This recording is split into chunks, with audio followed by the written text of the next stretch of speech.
الله نحمده ونستعينه ونستغفره ونعوذ بالله من شرور أنفسنا ومن سيئات أعمالنا من يهده الله فلا مضل له ومن يضلله فلا هادي له وأشهد أن لا إله إلا الله وحده لا شريك له وأشهد أن محمدا عبده ورسوله أرسله بالحق بشيرا ونذيرا وداعيا إلى الله بإذنه وسراجا منيرا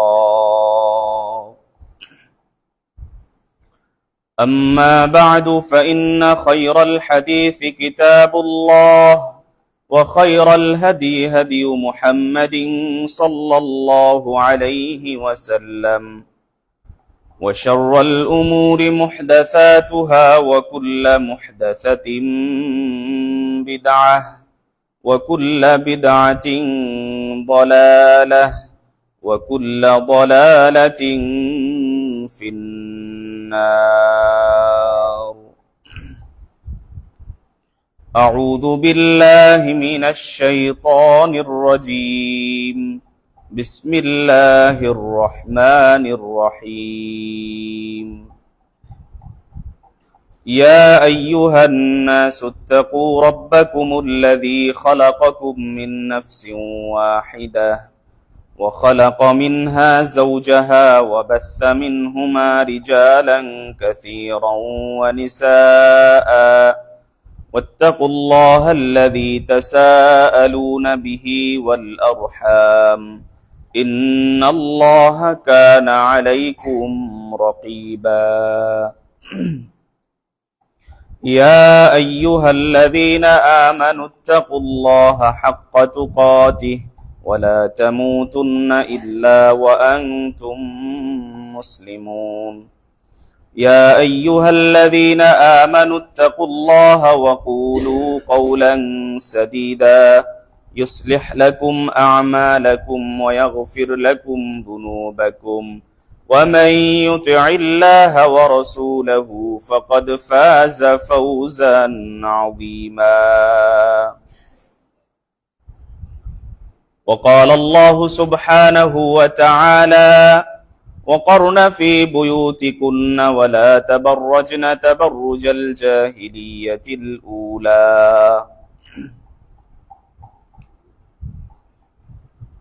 وقال النبي الأمين صلى الله عليه وسلم الدنيا كلها متاع وخير متاع الدنيا المرأة الصالحة أو كما قال عليه الصلاة والسلام. সমস্ত প্রশংসা, সমস্ত তারিফ, সমস্ত গুণগান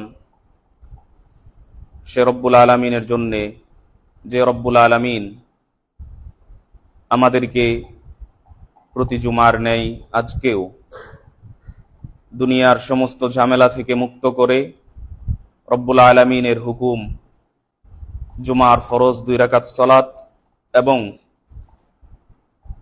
খুতবা শ্রবণ করার জন্যে অসংখ্য অগণিত মানুষদের মধ্য থেকে যে রব্বুল আলামিন আমাদেরকে উপস্থিত করেছেন তার ওই দরবারে অন্তর থেকে শুকরিয়া জানাই আলহামদুলিল্লাহ। দরুদ এবং সালাম বর্ষিত হোক বিশ্ব মানবতার মুক্তির দিশারি সর্বকালের সর্বশ্রেষ্ঠ মহামানব আখিরি জামানার পয়গম্বর সমস্ত নবী রাসূলদের ইমাম সৈয়দুল মুরসালিন খাতামুন নবিয়্যিন মুহাম্মদুর রাসূলুল্লাহ সাল্লাল্লাহু আলাইহি ওয়াসাল্লামের উপর। সম্মানিত মুসল্লিবৃন্দ, আজকের জুমার খুতবার সংক্ষিপ্ত আলোচ্য বিষয় হচ্ছে আদর্শ নারীর বৈশিষ্ট্য। আল্লাহ সুবহানাহু ওয়া তাআলা দুনিয়াতে নারী এবং পুরুষকে সৃষ্টি করেছেন একজন আরেকজনের পরিপূরক হিসেবে। নারীদেরকে আল্লাহ তাআলা বিশেষভাবে পুরুষদের জন্য সৃষ্টি করেছেন। আল্লাহ সুবহানাহু ওয়া তাআলা বলছেন, ওয়া মিন আয়াতিহি আন খালাকা লাকুম মিন আজওয়াজিকুম লিতাসকুনু ইলাইহা। আল্লাহ তাআলার নিদর্শনগুলোর মধ্যে অন্যতম নিদর্শন হচ্ছে আজওয়াজিহি, তোমাদের স্ত্রীগণ। তোমাদের স্ত্রীগণকে তোমাদের জন্য সৃষ্টি করা হয়েছে। কিসের জন্য? আল্লাহ তাআলা বলছেন লিতাসকুনু ইলাইহা, যাতে করে তারা তোমাদেরকে সুখ শান্তি দিতে পারে। তাহলে এইখান থেকে বোঝা যায় যে আল্লাহ তাআলা নারীদেরকে সৃষ্টি করার অন্যতম একটা উদ্দেশ্য হচ্ছে পুরুষদের জন্য সুখ শান্তির তৃপ্তি দেওয়ার অন্যতম একটা কারণ। নারীদেরকে সৃষ্টি করা হয়েছে পুরুষদেরকে সুখ শান্তি দেওয়ার জন্য। ওয়াজআলা বাইনাকুম মাওয়াদ্দাতাও ওয়া রাহমাহ, আল্লাহ তাআলা বলছেন এক নাম্বার পুরুষদেরকে শান্তি দেওয়ার জন্য নারীদেরকে সৃষ্টি করা হয়েছে। দুই নাম্বার হচ্ছে ওয়াজআলা বাইনাকুম মাওয়াদ্দাতাও ওয়া রাহমাহ, নারী এবং পুরুষ উভয়ের মাঝে ভালোবাসা মুহাব্বত, এই কারণে তাদের উভয়ের মাঝে যেন ভালোবাসা এবং মহব্বত সৃষ্টি হয়, এই জন্য আল্লাহ তাআলা নারী এবং পুরুষকে সৃষ্টি করেছেন। এখান থেকে আরেকটা জিনিস প্রমাণ হয় যে নারী শুধুমাত্র আপনাকে আমাকে সুখ দিবে, বিষয়টা এরকম না। আপনিও নারীকে সুখ দিতে হবে, আপনাকেও নারীকে সুখ শান্তি দিতে হবে। আল্লাহ তাআলা এটাই বলছেন ওয়াজআলা বাইনাকুম মাওয়াদ্দাতাও ওয়া রাহমাহ, তারা একে অপরকে ভালোবাসবে, একে অপরকে মহাব্বত করবে, একে অপরের প্রতি সহনশীল হবে। এটা হচ্ছে নারী এবং পুরুষের বৈশিষ্ট্য। রাসূলুল্লাহ সাল্লাল্লাহু আলাইহি ওয়াসাল্লাম বলছেন আদ-দুনিয়া কুল্লুহা মাতা, সারা পৃথিবীটা হচ্ছে একটা সম্পদ। সারা পৃথিবীর সব জিনিস সম্পদ। ওয়া খায়রু মাতা'id দুনিয়া, আর দুনিয়ার মধ্যে সবচেয়ে উত্তম সম্পদের নাম হচ্ছে আল মারআতুস সালিহা, নেককার সতী সাধবী নারী। এটা হচ্ছে দুনিয়াতে সবচেয়ে উত্তম সম্পদ। আপনার আমার কাছে দুনিয়াতে সবচেয়ে মূল্যবান সম্পদ হতে পারে টাকা পয়সা। আপনার আমার কাছে দুনিয়াতে সবচেয়ে মূল্যবান সম্পদ হতে পারে গাড়ি বাড়ি, ধন সম্পদ, অট্টালিকা। কিন্তু রাসূলুল্লাহ সাল্লাল্লাহু আলাইহি সাল্লাম বলছেন দুনিয়াতে সবচেয়ে উত্তম সম্পদ হচ্ছে নেককার স্ত্রী, সতী সাধবী নারী। এই জন্য আমাদেরকে স্ত্রী চয়ন করার ক্ষেত্রে অবশ্যই সতী সাধবী নেককার স্ত্রী আমাদেরকে গ্রহণ করতে হবে। তা না হলে দুনিয়াতে আপনি উত্তম সম্পদটা হারিয়ে ফেলবেন। আপনার আমার দুনিয়াতে উত্তম সম্পদ আমরা মনে করি টাকা পয়সাকে। যদি আপনি টাকা পয়সাকেই উত্তম সম্পদ মনে করেন তাহলে আপনার জীবনে সুখ শান্তির দেখা হবে না।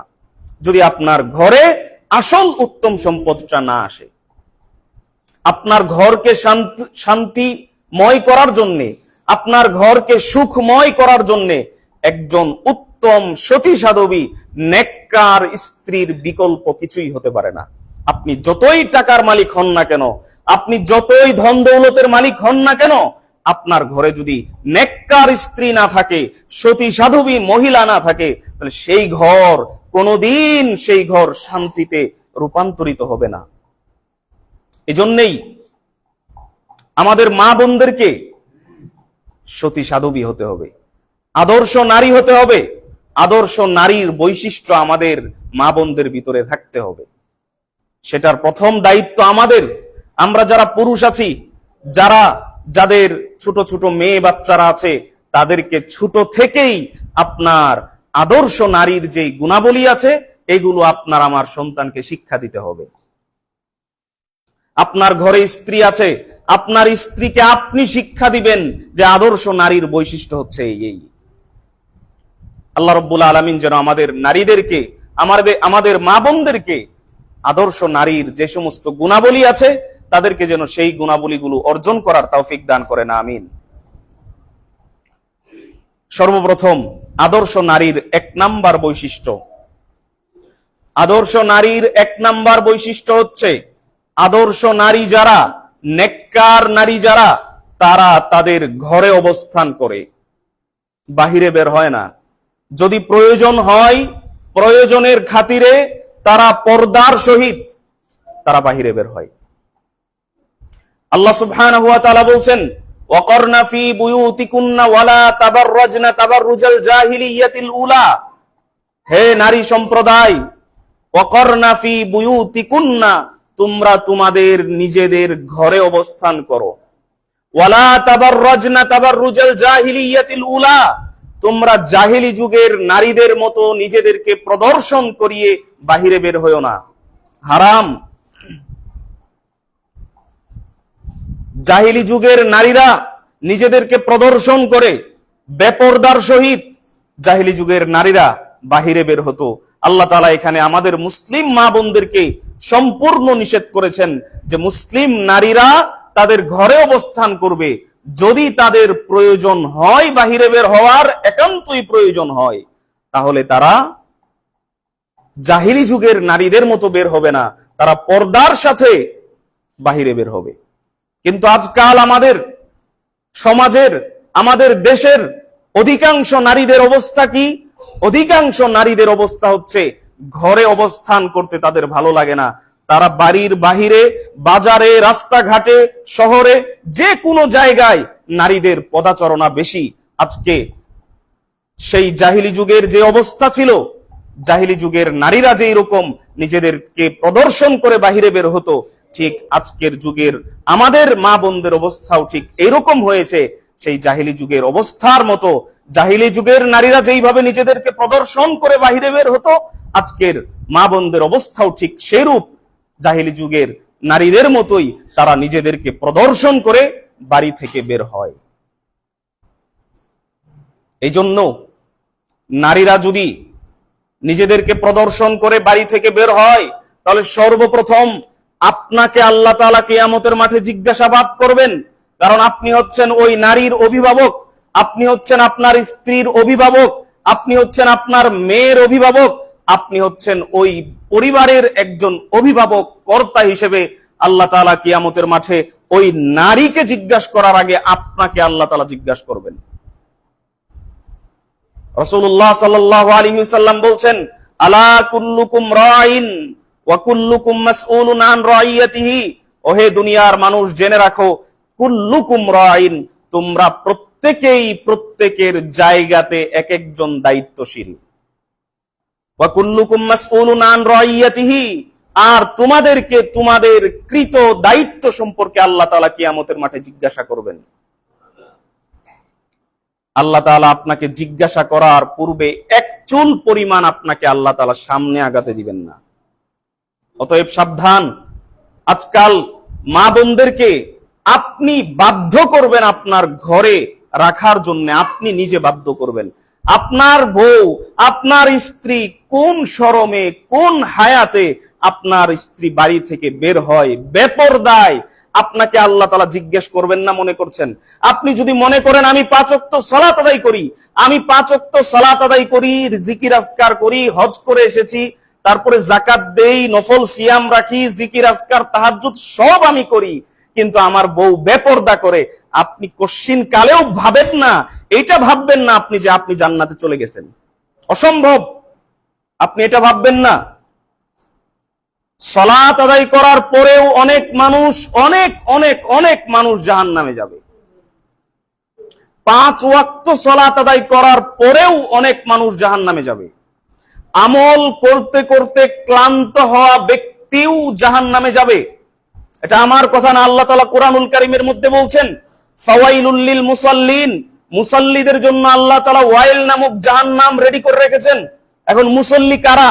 যারা এই যে শুক্রবারে নামাজ পড়তে আসছেন এরা মুসল্লি না, যারা রেগুলার 5 ওয়াক্ত সালাত আদায় করে এরা হচ্ছে মুসল্লি।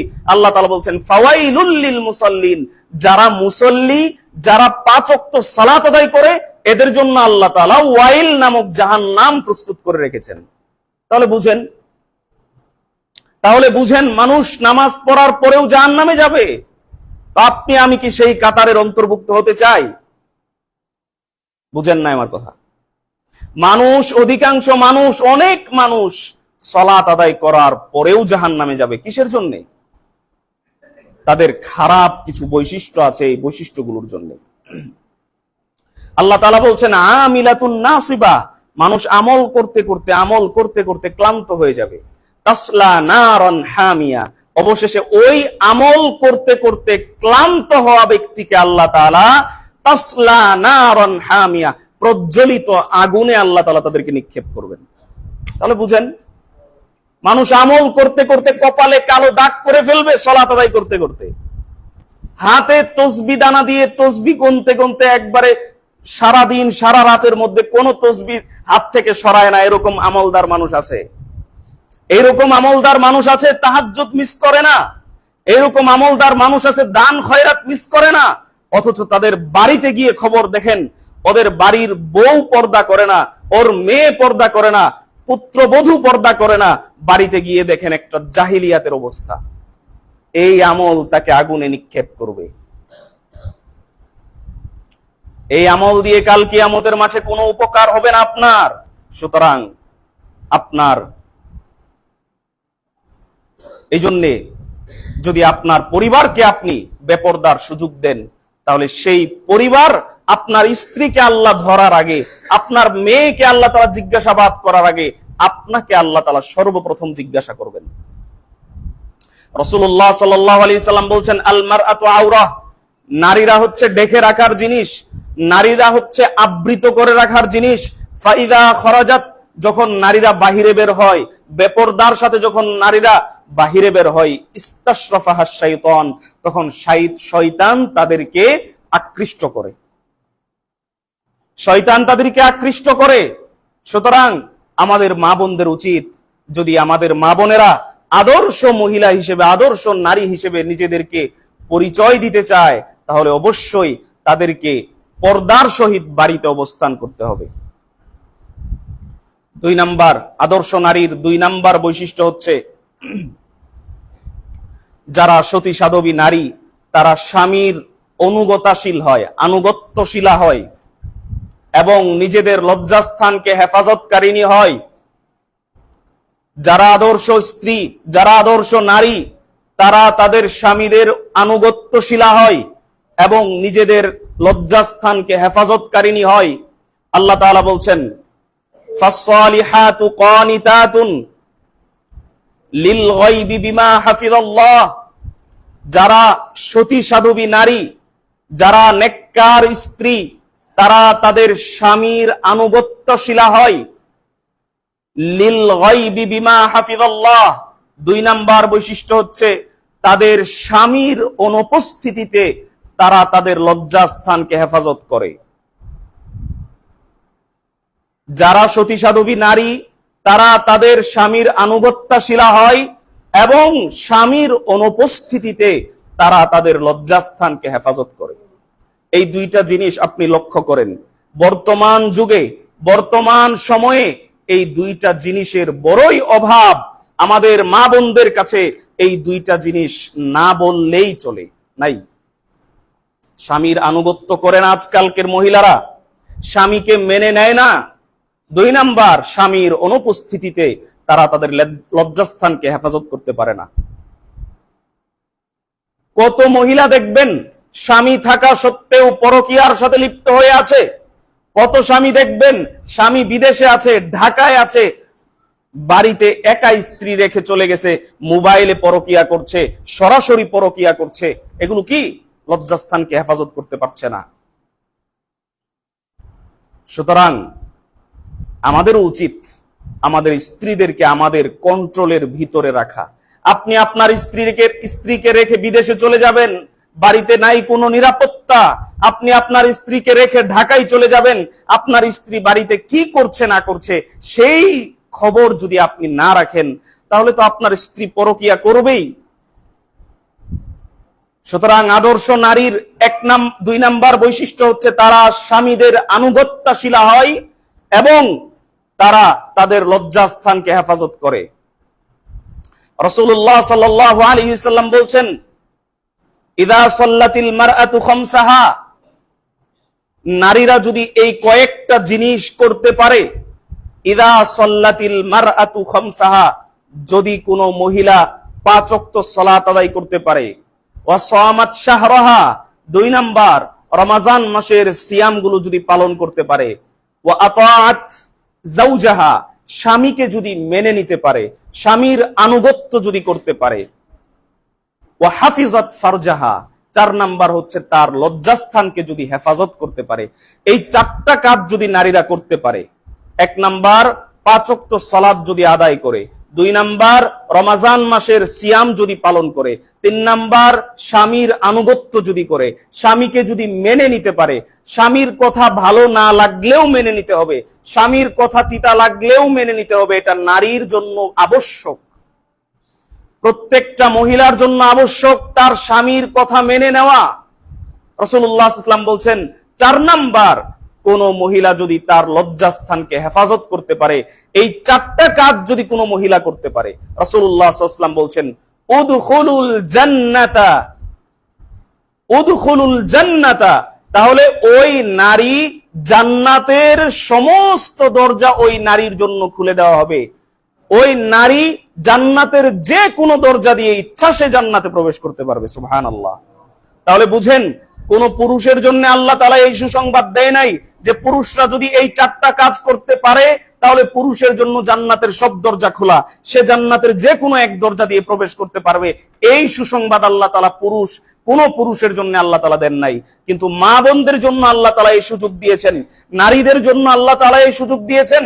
নারীরা যদি এই 4টা কাজ করতে পারে তাহলে তারা জান্নাতের সব দরজা দিয়ে ইচ্ছা, যে কোনো এক দরজা দিয়ে ইচ্ছা তারা জান্নাতে প্রবেশ করতে পারবে। এটা তো নারীদের মর্যাদা। তাহলে আদর্শ নারীর 2 নাম্বার গুণ হচ্ছে, 2 নাম্বার বৈশিষ্ট্য হচ্ছে তারা স্বামীদের আনুগত্যশীলা হবে এবং নিজেদের লজ্জাস্থানকে হেফাজত করবে। 3 নাম্বার, জানি না আমার কথা কি ওই পাশে যাচ্ছে কিনা আওয়াজ, যদিও আজকে মা বোনরা বেশি শোনার প্রয়োজন ছিল, কিন্তু মাইকের সমস্যার জন্য আওয়াজ যাচ্ছে কিনা জানি না। কিন্তু তারপরেও যতটুকু যায় আপনারা মনোযোগ দিয়ে শুনেন। রাসূলুল্লাহ সাল্লাল্লাহু আলাইহি ওয়াসাল্লাম 3 নাম্বার আদর্শ নারীদের বৈশিষ্ট্যের 3 নাম্বার বৈশিষ্ট্য হচ্ছে, 3 নাম্বার গুণাবলী হচ্ছে, আদর্শ নারী যারা, আদর্শ মহিলা যারা, তারা তাদের স্বামীদেরকে দ্বীন ইসলামের ক্ষেত্রে, ঈমানের ক্ষেত্রে সহযোগিতা করে। বুঝেন নাই কথা? আদর্শ মহিলা যারা, আদর্শ নারী যারা, তারা তাদের স্বামীদেরকে দ্বীন এবং ঈমানের ক্ষেত্রে, ইসলামের ক্ষেত্রে, আমলের ক্ষেত্রে তারা তাদের স্বামীদেরকে সহযোগিতা করে। কিভাবে? আপনি ফজরের সময় শুয়ে আছেন, ফজরের সালাত আদায় করতেছেন না, আপনার স্ত্রী যদি আদর্শ স্ত্রী হয়, আপনার স্ত্রী যদি আদর্শ নারী হয়, সতী সাধবী নারী হয়, তাহলে আপনার স্ত্রী আপনাকে ফজরের সময় জাগিয়ে দিবে, আপনাকে ঘুম থেকে তুলে দিবে, বলবে আপনি কি সালাত আদায় করেন। এটা আদর্শ নারীর বৈশিষ্ট্য। যে কোনো ওয়াক্তের সালাতের সময় হয়েছে, আপনি বাড়িতে কাজ করতেছেন, আপনার স্ত্রী আপনাকে মনে করিয়ে দিবে যে সালাতের সময় হয়েছে, মসজিদে আজান হয়েছে, সালাত আদায় করতে যান। এটা আদর্শ নারীর বৈশিষ্ট্য। দ্বীন ঈমানের কাজে আদর্শ নারী তার স্বামীকে সহযোগিতা করে। আল্লাহ তাআলা বলছেন, ওয়াল মুমিনুনা ওয়াল মুমিনাতু বা'দুহুম আউলিয়াউ বা'দ, মুমিন পুরুষ এবং নারী তারা একে অপরের বন্ধু। ইয়া'মুরুনা বিল মা'রুফ ওয়া ইয়ানহাউনা আনিল মুনকার, তারা একে অপরকে সৎ কাজের আদেশ দেয় এবং অসৎ কাজ থেকে তারা একে অপরকে নিষেধ করে। ওয়া ইউকিমুনাস সালাহ, তারা সালাত কায়েম করে, পরিবারে সালাত কায়েম করে, সমাজে সালাত কায়েম করে, রাষ্ট্রে সালাত কায়েম করে। ওয়া ইউতুনাজ যাকাহ, এবং যাকাত প্রদান করে। এগুলো হচ্ছে আদর্শ নারীর বৈশিষ্ট্য। তাহলে আদর্শ স্ত্রী তার স্বামীকে দ্বীনের কাজে, আমলের কাজে, দিনদারিতার কাজে তার স্বামীকে সে সহযোগিতা করবে। এটা হচ্ছে আদর্শ নারীর বৈশিষ্ট্য। 2 নাম্বার, সাওবান রাদিয়াল্লাহু আনহু তিনি বলছেন, লাম্মা নাযালাত, যখন এই আয়াতটা নাজিল হলো, আল্লাযীনা ইয়াকনিজুনা আয-যাহাবা ওয়াল ফিদ্দা ওয়া লা ইউনফিকুনাহা ফি সাবিলিল্লাহ। সাওবান রাদিয়াল্লাহু আনহু বলছেন, যখন এই আয়াতটা নাজিল হলো, কোন আয়াত? আল্লাযীনা ইয়াকনিজুনা আয-যাহাবা ওয়াল ফিদ্দা, যারা তাদের স্বর্ণ এবং রূপাকে জমা করে রাখে, ওয়ালা ইউনফিকুনাহা ফি সাবিলিল্লাহ, আল্লাহর রাস্তায় ব্যয় করে না, মানে যাকাত আদায় করে না, আল্লাহর রাস্তায় খরচ করে না, তাদের স্বর্ণ রূপা বাড়িতে জমা করে রাখে। আল্লাহ তাআলা বলছেন, ফাবাশশিরহুম বিআযাবিন আলীম, হে নবী তুমি তাদেরকে বিশাল কঠিন শাস্তির সুসংবাদ দাও। তো যখন এই আয়াতটা নাজিল হলো, তখন সাওবান রাদিয়াল্লাহু আনহু বলছেন যে আমরা একদা কোন এক সফরে রাসূলের সাথে ছিলাম, তখন এই আয়াতটা নাজিল হলো। কোন একটা সফরে রাসূলুল্লাহ সাল্লামের সাথে সাহাবীরা ছিলেন, তখন হঠাৎ করে এই আয়াতটা নাজিল হলো যে যারা তাদের স্বর্ণ এবং রূপা জমা করে রাখে, যাকাত বের করে না, অর্থাৎ জমা করে রাখে, খরচ করে না, তাদের জন্য কঠিন যন্ত্রণাদায়ক শাস্তির সুসংবাদ দেন। তো তখন সাহাবীরা জিজ্ঞেস করলেন, আল্লাহ রাসূল, তাহলে আমরা তো স্বর্ণ এবং রূপা এটা জমা করে রাখতে পারবো না, এটাকে খরচ করতে হবে, ব্যয় করতে হবে, যাকাত দিয়ে দিতে হবে, দান সদাকা করতে হবে। তো লাউ আলিমনা আইয়ুল মালি খায়র, যদি আমরা জানতাম যে কোন সম্পদটা সবচেয়ে উত্তম, আমরা যদি জানতাম কোন সম্পদটা সবচেয়ে বেশি উপকারী এবং উত্তম সম্পদ, তাহলে সেই সম্পদটাকে আমরা গ্রহণ করতাম, সেটা জমা করে রাখতাম। তখন রাসূলুল্লাহ সাল্লাল্লাহু আলাইহি ওয়াসাল্লাম বলছেন, আফদালুহু ক্বালা আফদালুহু লিসানুন যাকিরুন, শুনো উত্তম সম্পদ কোনগুলো, ভালো করে শুনো। 1, আফদালুহু, সবচেয়ে উত্তম সম্পদ হচ্ছে লিসানুন যাকিরুন, জিকিরকারী জিহ্বা। স্বর্ণ এবং রূপা সবচেয়ে উত্তম সম্পদ না, সবচেয়ে উত্তম সম্পদ হচ্ছে লিসানুন যাকিরুন, যেই জিহ্বা আপনার জিকির করে, যেই জিহ্বা আল্লাহকে স্মরণ করে, যেই জিহ্বা দিয়ে আল্লাহু আকবার বের হয়, যেই জিহ্বা দিয়ে সুবহানাল্লাহ আলহামদুলিল্লাহ লা ইলাহা ইল্লাল্লাহ বের হয়, যেই জিহ্বা কোরআন তেলাওয়াত করে, যেই জিহ্বা দিয়ে আপনি সালাতে দাঁড়িয়ে কোরআন তেলাওয়াত করেন, তাসবিহ পাঠ করেন, সেই জিহ্বা হচ্ছে উত্তম জিহ্বা এবং উত্তম সম্পদ। 2 নাম্বার, রাসূলুল্লাহ সাল্লাল্লাহু আলাইহি ওয়াসাল্লাম বলছেন উত্তম সম্পদের 2 নাম্বার সম্পদ হচ্ছে ওয়া কলবুন শাকিরুন, কৃতজ্ঞ অন্তর।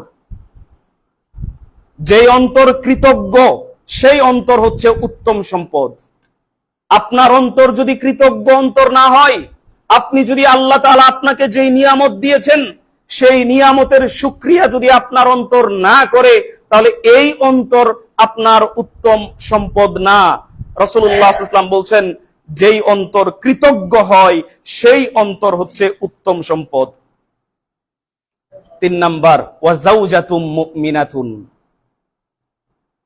ওয়া যাওজাতুম মুমিনাতুন, 3 নাম্বার উত্তম সম্পদ হচ্ছে মুমিনা স্ত্রী, মুমিন নারী। যেই মুমিনা স্ত্রী তার স্বামীকে দ্বীনের কাজে সহযোগিতা করে, যেই মুমিনা স্ত্রী তার স্বামীকে দ্বীনের কাজে সহযোগিতা করে, এমন স্ত্রী হচ্ছে উত্তম সম্পদ। সুতরাং রাসূলুল্লাহ সাল্লাল্লাহু আলাইহি ওয়াসাল্লাম এখানে 3টা জিনিসকে উত্তম সম্পদ বলে ঘোষণা করেছেন। 1, জিকিরকারী জিহ্বা, যেই জিহ্বা জিকির করে সেই জিহ্বা হচ্ছে উত্তম সম্পদ। 2, যেই অন্তর কৃতজ্ঞ হয়, সেই অন্তর কৃতজ্ঞ, যে কোনো ক্ষেত্রে কৃতজ্ঞ হতে হবে। আপনাকে কোনো মানুষ সহযোগিতা করে, সেই মানুষের যদি কৃতজ্ঞ আপনি না হন, তাহলে আপনার অন্তর কৃতজ্ঞ অন্তর হবে না। আপনাকে কোনো মানুষ উপকার করেছে, সেই উপকারের অবশ্যই কৃতজ্ঞতা স্বীকার করতে হবে। আল্লাহ আপনার কত নিয়ামত রাজি দিচ্ছেন এবং দিয়েছেন, সেই নিয়ামতের শুকরিয়া আপনার অন্তরকে করতে হবে, তাহলে হবে আপনার অন্তর কৃতজ্ঞ অন্তর। 3 নাম্বার, মুমিনা স্ত্রী, এটা হচ্ছে উত্তম সম্পদ। তাহলে 3 নাম্বার বললাম, আদর্শ নারীর 3 নাম্বার বৈশিষ্ট্য হচ্ছে তারা তাদের স্বামীকে দ্বীন এবং ঈমানের ক্ষেত্রে সহযোগিতা করে। সময় সংক্ষিপ্ত, আর মাইক ছাড়া খালি গলায় চলতেও আছে না। 4 নাম্বার সর্বশেষ আরেকটা বৈশিষ্ট্য বলেই শেষ করব, বাকি আলোচনা আগামী জুমায় করব ইনশাআল্লাহ। আদর্শ নারীর 4 নাম্বার গুণাবলী হচ্ছে, আদর্শ নারী যারা, তারা তাদের স্বামীদেরকে বিপদ আপদে ধৈর্য ধারণ করতে বলে। যারা আদর্শ নারী তারা তাদের স্বামীদেরকে বিপদ আপদে ধৈর্য ধারণ করার কথা বলে। কিভাবে? একটা ঘটনা, সহিহ বুখারীর হাদিস। প্রথমত, রাসূলুল্লাহ সাল্লাল্লাহু আলাইহি ওয়াসাল্লাম যখন নবুয়াত প্রাপ্ত হলেন, রাসূলুল্লাহ ইসলাম যখন 40 বছর বয়সে নবুয়াত প্রাপ্ত হলেন, চতুর্দিক দিয়ে রাসূলুল্লাহ ইসলামের উপরে বিপদ আপদ, আবু জাহেল, আবু লাহাব, উতবা, সাইবা, মক্কার যত বড় বড় নেতৃস্থানীয় লোক ছিল, কাফের মুশরিক ছিল, সবাই নবী মুহাম্মদ ইসলামের উপরে আক্রমণ, যে কোনো দিক দিয়ে, সর্বদিক দিয়ে জুলুম, নির্যাতন, অত্যাচার শুরু করেছে।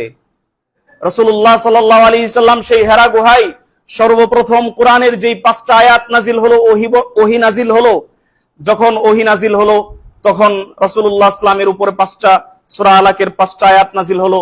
আয়াত 5টা নাজিল হওয়ার পরে যখন রাসূলুল্লাহ ইসলামের উপর যখনই ওহী নাজিল হতো, তখন রাসূলুল্লাহ ইসলাম খুব ভয়ে থাকতেন, শরীর কাঁপতো, এরকম ভয় অনুভব করতেন। তো যখন এই 5টা আয়াত নাজিল হলো, হেরা গুহা থেকে রাসূলুল্লাহ ইসলাম তাড়াতাড়ি বাড়িতে চলে গেলেন। বাড়িতে গিয়ে তখন রাসূলুল্লাহ ইসলামের স্ত্রী ছিলেন মা খাদিজা রাদিয়াল্লাহু আনহা, প্রথম স্ত্রী খাদিজা রাদিয়াল্লাহু আনহার কাছে গিয়ে রাসূলুল্লাহ সাল্লাল্লাহু আলাইহি ওয়াসাল্লাম বললেন, হে খাদিজা, আমার তো এই অবস্থা, জিব্রাইল আমার সাথে এই কাজ করেছে, আমাকে বুকে জুড়ে চাপ দিয়েছে, চাপের কারণে আমার খুব ব্যথা অনুভব করেছি, তারপর আমার এই আয়াতগুলো নাজিল হলো, এই ঘটনা। তো রাসূলুল্লাহ সাল্লাল্লাহু আলাইহি ওয়াসাল্লাম খাদিজা রাদিয়াল্লাহু আনহাকে বললেন, খাদিজা, জাম্মিলুনি জাম্মিলুনি, আমাকে চাদর দিয়ে আবৃত করো, আমার জ্বর অনুভব করছে আমার শরীরে, আমাকে চাদর দিয়ে আবৃত করো, আমাকে চাদর দিয়ে ঢেকে দাও। তখন রাসূলুল্লাহ সাল্লাল্লাহু আলাইহি ওয়াসাল্লাম খাদিজা রাদিয়াল্লাহু আনহাকে বললেন যে, খাদিজা, আমি তো ভয় অনুভব করছি, আমার কি কোনো ক্ষতি হয় কিনা। এবার খাদিজা রাদিয়াল্লাহু আনহা একজন স্ত্রী হিসেবে, আদর্শ নারী হিসেবে, আদর্শ স্ত্রী হিসেবে খাদিজা রাদিয়াল্লাহু আনহা তার স্বামীকে সান্ত্বনা দিচ্ছেন এই বিপদের মুহূর্তে, এই কঠিন মুহূর্তে, যেই মুহূর্তে রাসূলুল্লাহ ইসলামের আশেপাশে কেউ নাই, রাসূলুল্লাহ ইসলাম তার বিপদের কথা, তার কষ্টের কথা একজনকে বলবেন, শেয়ার করবেন, এইরকম কোনো মানুষ নাই। সেই কঠিন মুহূর্তে খাদিজা রাদিয়াল্লাহু আনহা রাসূলুল্লাহ সাল্লাল্লাহু আলাইহি সাল্লামকে কিছু সান্ত্বনা দিচ্ছেন যে, হে নবী, হে আল্লাহর রাসূল, আপনি তো লাঞ্ছিত হবেন না, কারণ আপনি অসহায় মানুষকে আপনি সাহায্য করেন, অসহায় মানুষকে আপনি সহযোগিতা করেন, আপনি তো লাঞ্ছিত হবেন না, আপনি ক্ষুধার্ত মানুষকে আপনি খাদ্য দেন, আপনি কিভাবে লাঞ্ছিত হবেন, আপনাকে আল্লাহ তাআলা লাঞ্ছিত করবেন না। এই কথাগুলো বলে বারবার খাদিজা রাদিয়াল্লাহু আনহা রাসূলুল্লাহ ইসলামকে বারবার সান্ত্বনা দিচ্ছিলেন। এই হচ্ছে আদর্শ স্ত্রীর বৈশিষ্ট্য, যে স্বামী যে কোনো বিপদে আপদে পড়ুক না কেন, স্বামীকে তার স্ত্রী, যে কোনো বিপদ আপদে স্বামীকে তার স্ত্রী সান্ত্বনা দিবে।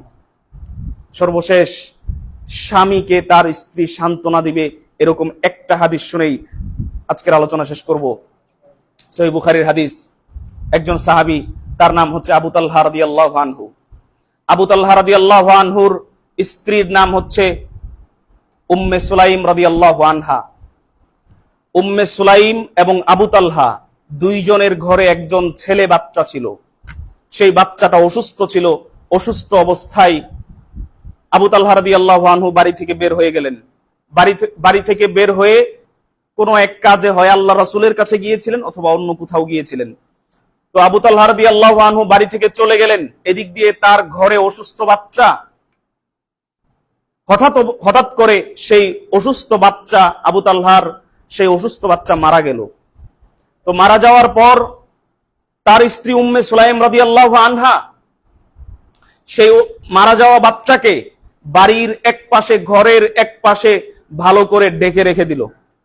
ঢেকে রেখে দেওয়ার পরে তার বাড়ির সব সদস্যদেরকে বলল যে, আমার বাচ্চা যে মারা গিয়েছে, এই সংবাদ আমার স্বামীকে আমি বলার আগ পর্যন্ত কেউ সংবাদ দিবা না। আমি আমার স্বামীকে না বলার আগ পর্যন্ত কেউ আমার স্বামীর কানে এই খবর দিবে না যে আমার বাচ্চা মারা গেছে। রাতের বেলায় যখন আবু তালহা রাদিয়াল্লাহু আনহু বাড়িতে আসলেন, বাড়িতে আসার পর তার স্ত্রীকে উম্মে সুলাইম রাদিয়াল্লাহু আনহাকে জিজ্ঞাসা করলেন যে আমাদের বাচ্চার কি অবস্থা, অসুস্থ সেই বাচ্চার কি অবস্থা, এখন কোন অবস্থায় আছে।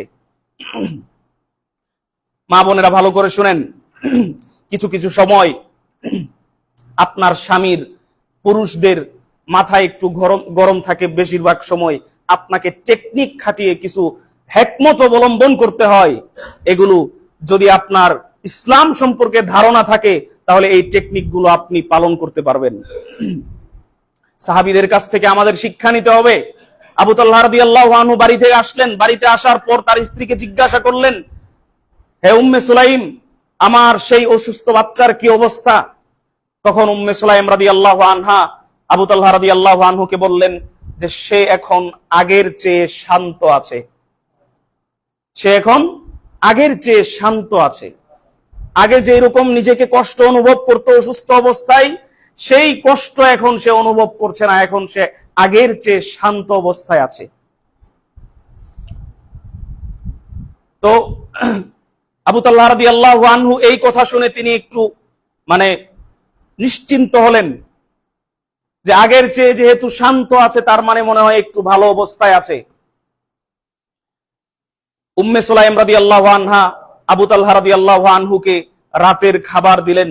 রাতের খাবার দেওয়ার পরে উম্মে সুলাইম রাদিয়াল্লাহু আনহা নিজেকে সুসজ্জিত করলেন, নিজে ভালো করে সাজসজ্জা করলেন, নিজে শরীরে সুগন্ধি মাখলেন। সুগন্ধি, সাজসজ্জা, সুসজ্জিত করার পরে তার স্বামীর কাছে আসলেন। আবু তালহা রাদিয়াল্লাহু আনহুর কাছে আসার পরে তারা তাদের আপনার বৈবাহিক জীবনে গেলেন। যাওয়ার পরে পরিতৃপ্ত হলেন। এবার যখন তারা স্বামী স্ত্রী তাদের সেই মিলন শেষ করলেন, এবার উম্মে সুলাইম রাদিয়াল্লাহু আনহা তার স্বামীকে বলছেন, কি বলছেন শুনেন, যে হে আমার স্বামী, যদি কোন একটা সম্প্রদায় আপনার কাছে কোনো কিছু আমানত রাখে, অথবা কেউ যদি কারো কাছে কোনো জিনিস আমানত রাখে, তো আমানত রাখার পরে যেই লোক আপনার কাছে একটা জিনিস আমানত রেখেছিল, হঠাৎ কোনো একদিন যদি আপনার কাছ থেকে সেই আমানতটা আবার ফেরত নিতে চায়, তখন আপনি কি সেই আমানত দিবেন? বুঝেন নাই কথা? কোন একটা সম্প্রদায় যদি আপনার কাছে কোনো একটা জিনিস আমানত রাখে, কিছুদিন পর হঠাৎ করে যদি সেই ব্যক্তি, সেই সম্প্রদায় সেই আমানতটা আবার আপনার কাছ থেকে ফেরত চাই, তখন আমরা কি সেটা দিতে বাধ্য নই? বাধ্য, আমরা দিবই। উম্মে সুলাইম রাদিয়াল্লাহু আনহা বললেন, হে আবু তালহা, আপনি মনে করেন যে আপনার আমার কাছেও আল্লাহ তাআলা একটা আমানত পাঠিয়েছিলেন, সেই আমানতটা আল্লাহ তাআলা আবার নিয়ে নিয়েছেন। এখানে আমাদের কোনো হাত নেই। আপনার সন্তান মারা গেছে, আচ্ছা, উম্মে সুলাইম রাদিয়াল্লাহু আনহার এই কথা বলার, সন্তান মারা যাওয়ার সংবাদ দেওয়াটা একটা পিতার কাছে কতটা ভারী হতে পারে, যে একটা পিতার কাছে তার সন্তান মারা গেছে এই সংবাদটা দেওয়া একটা পিতার কাছে কতটা কষ্টের, কতটা দুঃখের এবং কতটা বিপদের মুহূর্ত হতে পারে, যে পিতার সামনে সন্তানের মৃত্যুর ঘটনা, মৃত্যুর সংবাদ। আপনি একটু আপনার সন্তানকে নিয়ে একটু কল্পনা করেন।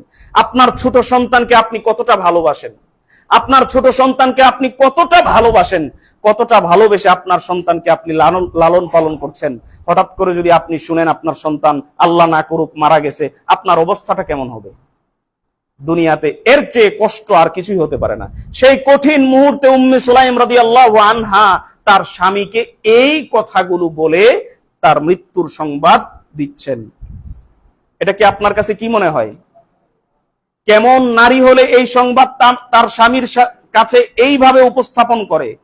আর সেই সংবাদটাই যদি তার স্বামী ঘরে ঢুকার সাথে সাথে যদি তার স্বামীকে বলতো যে আপনার ছেলে মারা গেছে, তাহলে অবস্থাটা কি হতো? আমাদের নারীদেরকে, আমাদের মা বোনদেরকে এই সমস্ত জিনিস আমাদের নারীদের ভিতরে যদি প্রবেশ করে, তাহলে আমাদের পরিবারগুলো কতটা সুখ শান্তিতে থাকবে, আমাদের পরিবারগুলো কতটা সুখ শান্তিতে অবস্থান করবে, আপনি একটু চিন্তা করেন। এই সংবাদ যখন রাসূলুল্লাহ সাল্লাল্লাহু আলাইহি সাল্লামের কাছে গেল যে উম্মে সুলাইম এবং আবু তালহার একটা ছোট্ট বাচ্চা মারা গেছে, আর মারা যাওয়ার পরে তার স্ত্রী উম্মে সুলাইম আবু তালহার কাছে এইভাবে উপস্থাপন করেছে।